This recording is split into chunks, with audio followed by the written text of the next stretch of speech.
Hello friends, a warm welcome to all of you in my YouTube channel Akhilesh education centre. This is Akhilesh Kumar. आप सभी का स्वागत है हमारे YouTube channel Akhilesh education centre पर।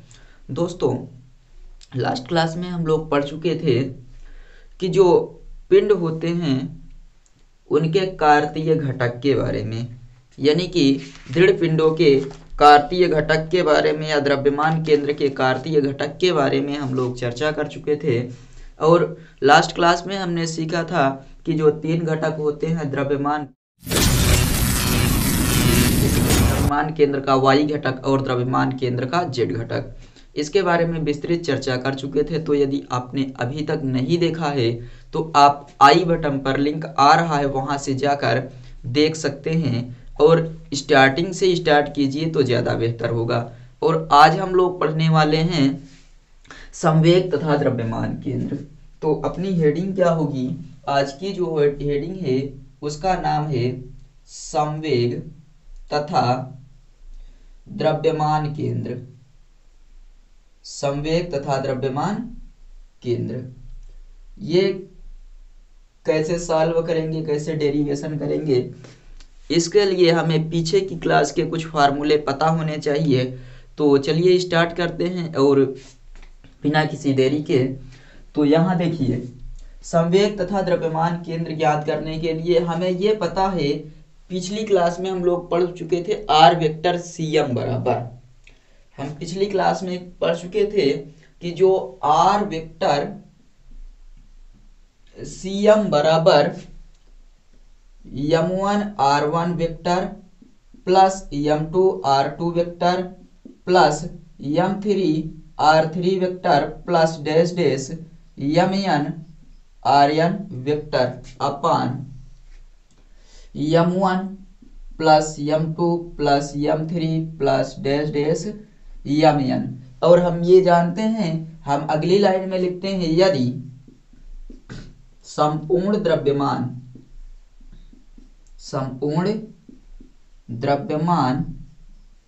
कैपिटल एम हो तो, संपूर्ण द्रव्यमान कैपिटल एम हो तो आर वेक्टर सी एम बराबर m1 r1 vector plus m2 r2 vector plus m3 r3 vector plus dash dash mn rn vector upon capital M. इतना आपके समझ में आया? इसको हम लोग पिछली क्लास में पढ़ चुके थे। अब इसका गुणा इधर करते हैं तो आपका हो जाएगा m into R vector C M बराबर m1 r1 vector plus m2 r2 vector plus m3 r3 vector plus dash dash mn rn vector. अब समझना आपको यहां से है, हम लोग क्या करते हैं, इसके आगे t के सापेक्ष अवकलन कर देते हैं। तो क्या लिखेंगे? t के सापेक्ष अवकलन करने पर, यदि आपने मैथ में पढ़ लिया है तो ठीक है, नहीं तो इसको समझिए। अवकलन करने पर t के सापेक्ष जब अवकलन करेंगे तो ये आपका m अलग रहेगा, यहाँ dr vector cm upon dt बराबर m1 dr1 vector upon dt plus m2 dr2 vector upon dt और साथ में t के सापेक्ष अवकलन कर रहे हैं तो यहाँ आपका ऐसे बनता चला जाएगा। तीसरे के लिए हम लोग क्या लिखेंगे, m3 dr3 vector upon dt plus dash dash mn drn vector upon dt हो जाएगा। तो देखिए, dr अपान dt हम जानते हैं कि dr अपान dt बराबर होता है आपका v, dr अपान dt बराबर आपका होता है, हाँ, dr अपान dt बराबर आपका क्या होता है, तो v होता है। क्यों? देखिए, चूंकि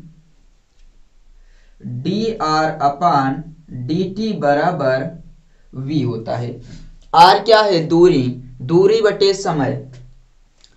बटे समय क्या होता है? v।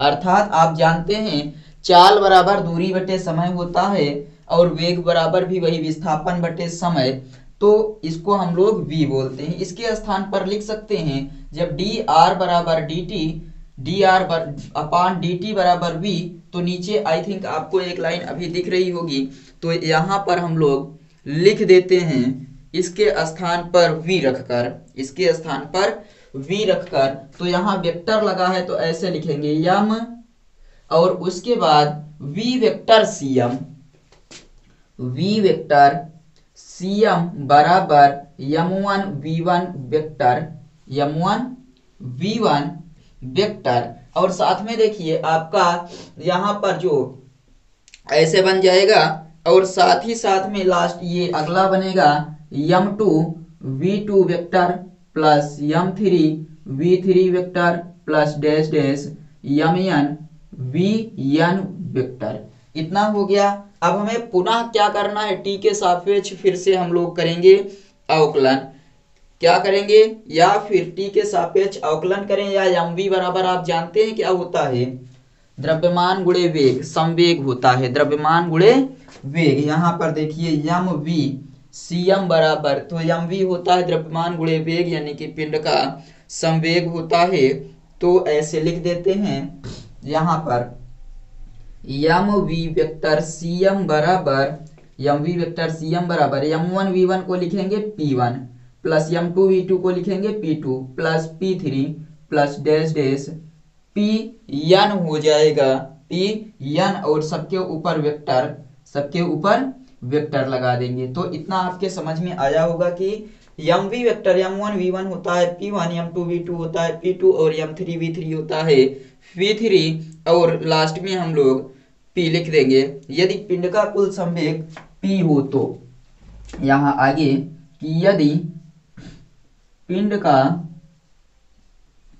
कुल संवेग, पिंड का कुल संवेग p हो तो, p हो तो इसको भी लिख देंगे p वेक्टर, p वेक्टर बराबर p1 plus p2 plus p3, सबके ऊपर वेक्टर लगाएंगे और प्लस डैश डैश pn, ये आपका आ जाएगा संवेग।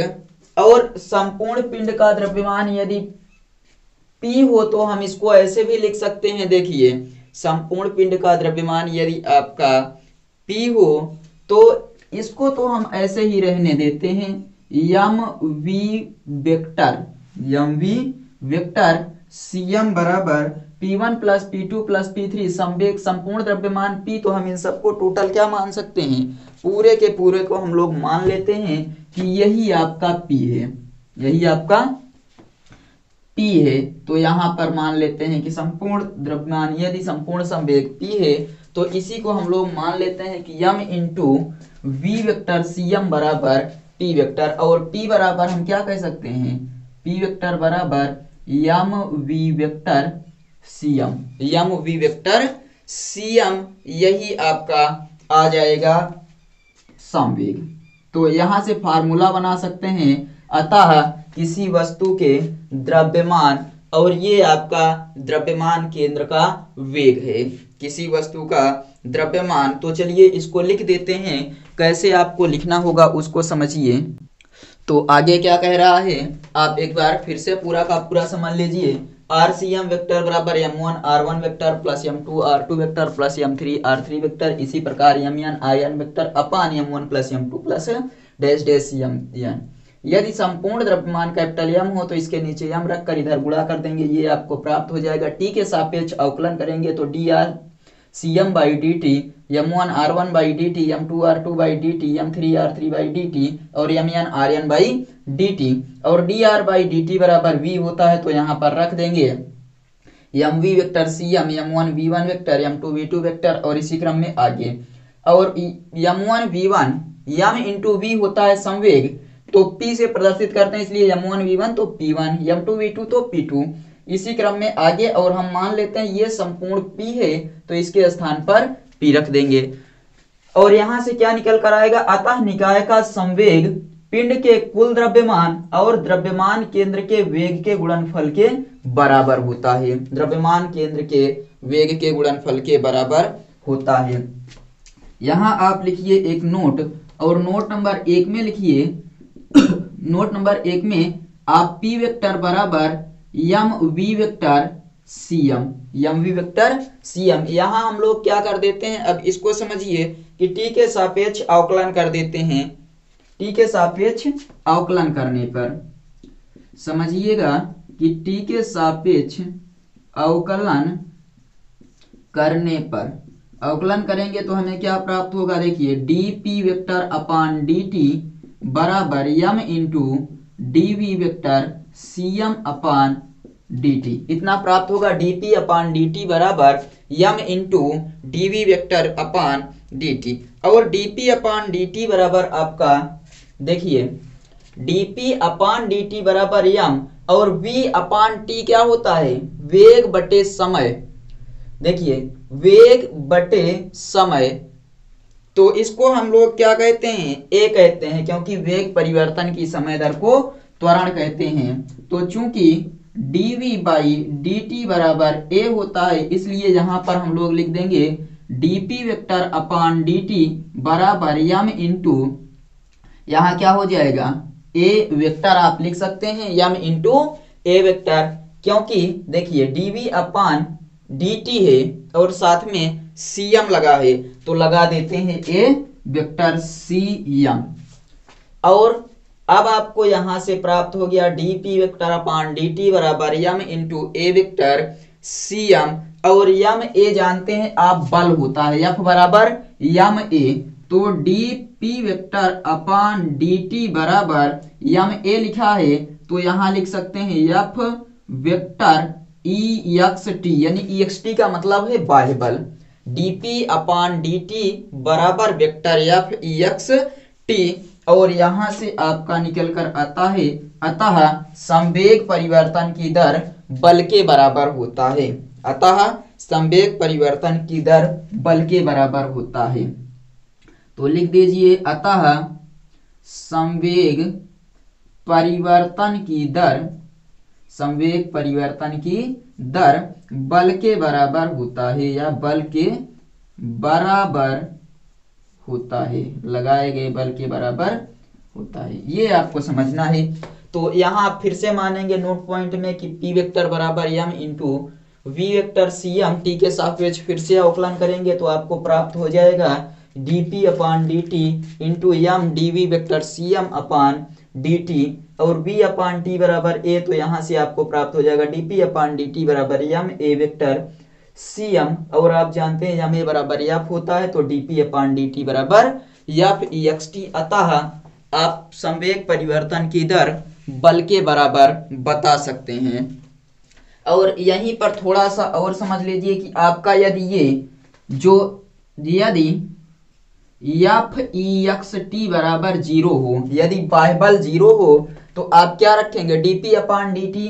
सेकंड पॉइंट में इसको नोट करिएगा कि यदि एफ ext बराबर 0, तो आप dp अपान dt बराबर 0 लिखेंगे।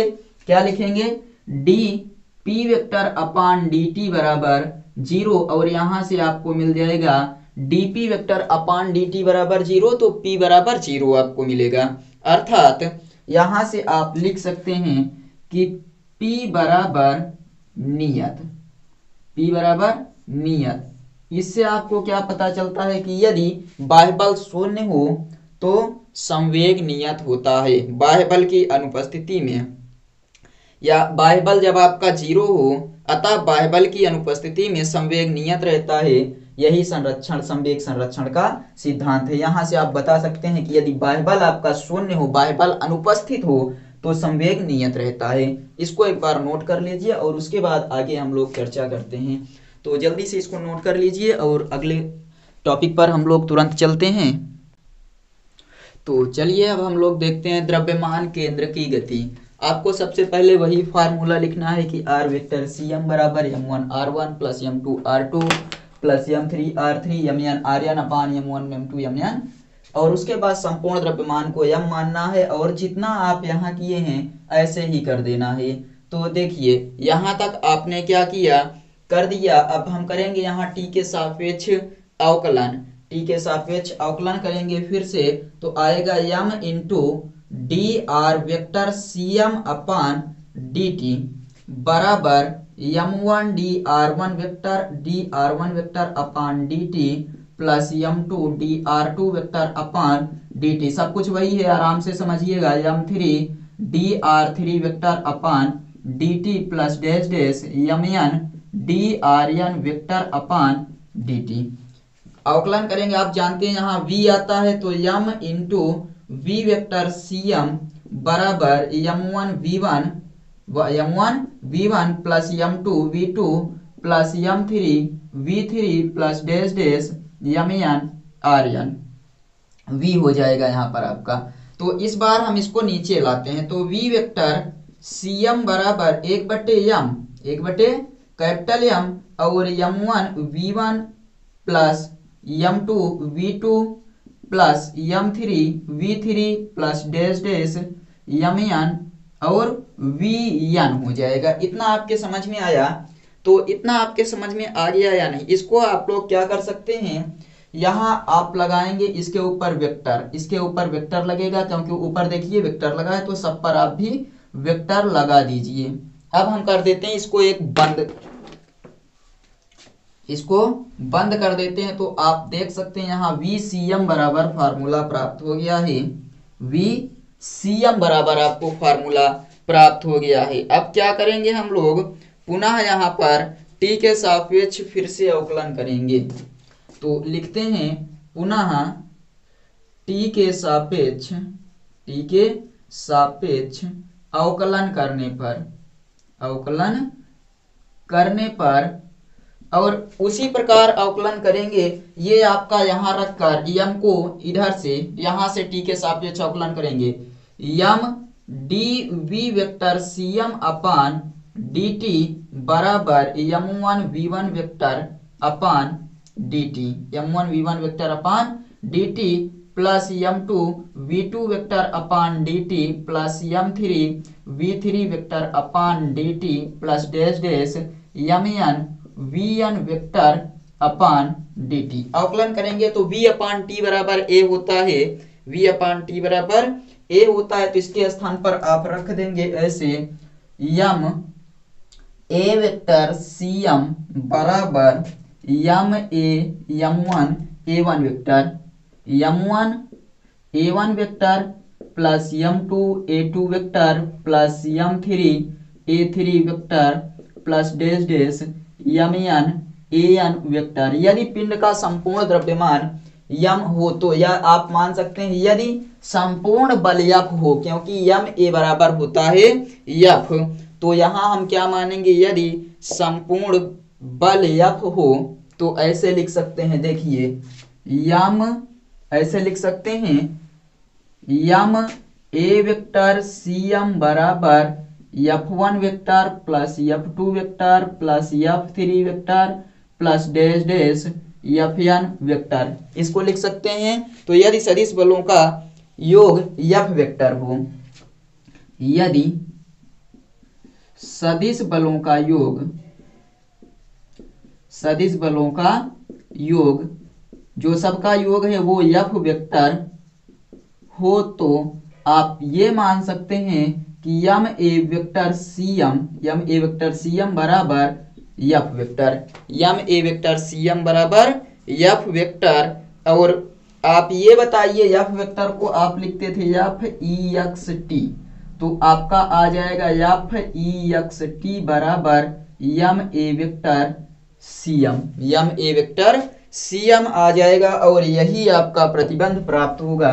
इसके बारे में एक पॉइंट आपको बता देते हैं, जो इसके बारे में आप लिखेंगे, क्या लिखेंगे, अतः इसको हम लोग क्या बोलते थे, बल बोला जाता था, और इसको निकाय का कुल द्रव्यमान और निकाय का जो द्रव्यमान केंद्र है उसका त्वरण, द्रव्यमान केंद्र के त्वरण और कुल द्रव्यमान का योग। तो आप ऐसे बताएंगे कि निकाय के कुल द्रव्यमान, अतः निकाय के कुल द्रव्यमान तथा द्रव्यमान केंद्र के त्वरण, त्वरण के गुणनफल को, त्वरण के गुणनफल को क्या कहेंगे बताइए? बल बोलेंगे। निकाय के कुल द्रव्यमान तथा द्रव्यमान केंद्र के गुणनफल को निकाय पर लगने वाले बाह्य बल कहेंगे, या फिर त्वरण के गुणनफल, गुणनफल निकाय पर लगने वाले बाह्य बलों, त्वरण के गुणनफल निकाय पर लगने वाले, निकाय पर लगने वाले बाह्य बलों के सदिश योग के बराबर होता है, सदिश योग के बराबर होता है। ये है आपका। अतः निकाय का या निकाय के कुल द्रव्यमान तथा द्रव्यमान केंद्र के त्वरण के गुणनफल निकाय पर लगने वाले बाह्य बलों के सदिश योग के बराबर होता है। और एक पॉइंट आता है आपका विलगित निकाय। तो एक ऐसा निकाय जिस पर किसी दूसरे निकाय का कोई प्रभाव ना हो उसे विलगित निकाय बोला जाता है। अब देखिए इसको आप लोग लिख लीजिए। तो कुछ आपको आकार और आकृतियों से संबंधित द्रव्यमान केंद्रों पर चर्चा कर देते हैं और इसका पीडीएफ आपको आसानी से मिल जाएगा, तो उसको सिर्फ समझ लीजिए अकेले।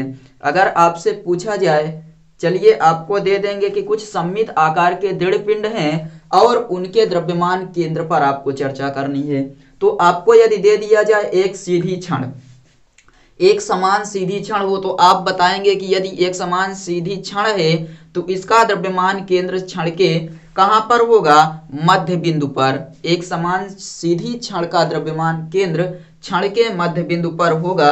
और यदि आयताकार पटल अथवा समानांतर पटल हो तो दोनों विकर्णों के कटान बिंदु पर, यानी कि यदि कुछ ऐसे प्रकार का कोई आपको दिया गया हो पटल, तो इनके दोनों विकर्ण जहां पर काटेंगे वही उसका द्रव्यमान केंद्र होगा।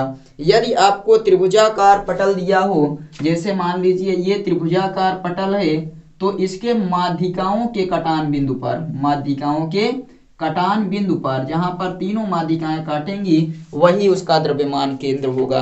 आगे यदि वृत्ताकार वलय है तो वृत्ताकार वलय के केंद्र पर होगा इसका द्रव्यमान केंद्र, वृत्ताकार वलय के केंद्र पर द्रव्यमान केंद्र होगा। इसी प्रकार आपको कुछ 2-4 पिंड और दिए गए हैं, तो जिनके द्रव्यमान केंद्र आपको बताना है तो उसको आपको नीचे हम दे देंगे, आप पढ़ लीजिएगा, नोट्स में लिख लीजिएगा। आगे देखिए क्या कह रहा है, द्रव्यमान केंद्र की गति एक बार समझ लीजिए फिर से। द्रव्यमान केंद्र की गति कैसे होती है? तो r वेक्टर cm बराबर m1 r1 vector m2 r2 vector m3 r3 vector plus delta mn rn vector, कुल द्रव्यमान m मान लेंगे और उसके बाद हम लोग क्या करेंगे कि अवकलन करेंगे 2 बार, t के सापेक्ष 2 बार जब हम अवकलन कर देंगे और दोनों बार अवकलन करने के पश्चात आपको ये प्राप्त होगा कि यहाँ यम ए cm बराबर, यम ए वेक्टर cm बराबर f ex t, और यहाँ से आप बता सकते हैं अतः निकाय के कुल द्रव्यमान और उसके द्रव्यमान केंद्र के त्वरण का गुणनफल बाह्य बल, निकाय पर आरोपित बाह्य बल के सदिश योग के बराबर होता है। तो इसको आप लोग अच्छे से पढ़ लीजिएगा। और जो आपका अगला चैप्टर है जिसका नाम है दृढ़ पिंडों की घूर्णन गति, और ये बहुत इंपॉर्टेंट है क्योंकि इसी में आपको इंपॉर्टेंट टॉपिक के बारे में चर्चा होगी। अच्छे से पढ़िएगा सब कुछ, और इसकी चर्चा हम लोग अगले वीडियो में करेंगे कि दृढ़ पिंडों की घूर्णन गति अध्याय नंबर 11 है आपका। ये अध्याय नंबर 10वां यहाँ से कंप्लीट हुआ और अब मिलते हैं हम लोग अगले वीडियो में अगले टॉपिक के साथ। तब तक आप लोग अच्छे से पढ़ते रहिए। जय हिंद।